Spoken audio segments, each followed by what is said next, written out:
Bell engine, works closely with his friend Rusty. One day, Sir Topham Hatt came to see him. Rusty tells me you're in need of a change, so I want you to help Toby and Mavis in the quarry. Oh, thank you, sir, said Stepney. Shall I be away long? Just today. But please be careful. It is easy to get lost up there, so be back before dark.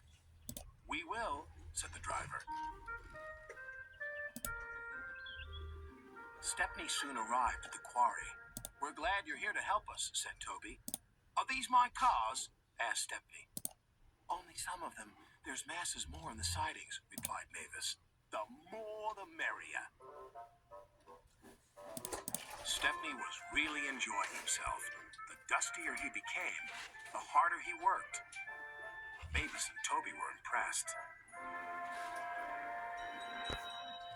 Then the foreman spoke to his driver. We have a night special to take to the building site at the new branch line. Do you want to pull the train? Yes, please, said the driver. But he should have asked Sir Topham Hatt first. Night came. Be careful, Stepney, advised Toby. I will, and thank you for a lovely day. I do hope I can come back again. The line can be spooky, said Mavis. Thank you for the warning. And with that, Stepney puffed away.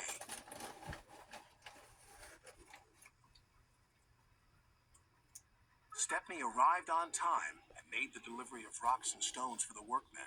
Then he set off for home. That's when the trouble began. The fog came down.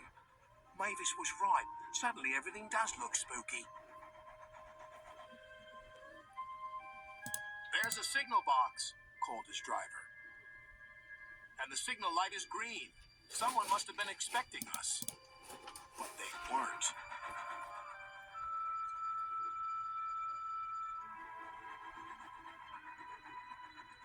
The points had been set in the wrong direction, but Stepney didn't realize this. Home, here we come. Then they approached an unknown area. The driver made a decision. It's best if we rest here until the fog clears. What are those strange sounds? Wondered Stepney. Then the fog slowly lifted. Oh no! We're in the scrap yards! His driver and firemen went for help. Stepney was all alone, but not for long. Two diesels approached. Got you this time, Stepney. You'll make very fine scrap indeed. Buffer 'em, Bert.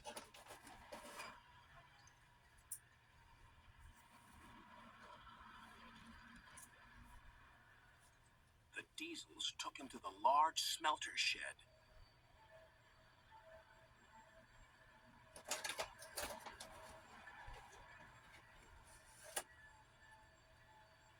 Bye-bye, Stepney.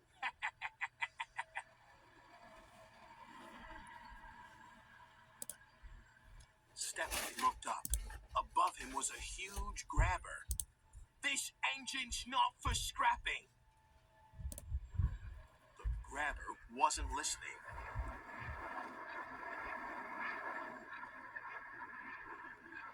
But just as it was about to grab hold of him, it stopped. There stood Sir Topham Hatt.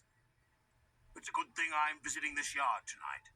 Saving you from scrap is becoming a habit, Stepney. Please stop it. Yes, sir. But I have learned something. What's that? There's no place like home. And that's exactly where you're going now. Bluebells forever.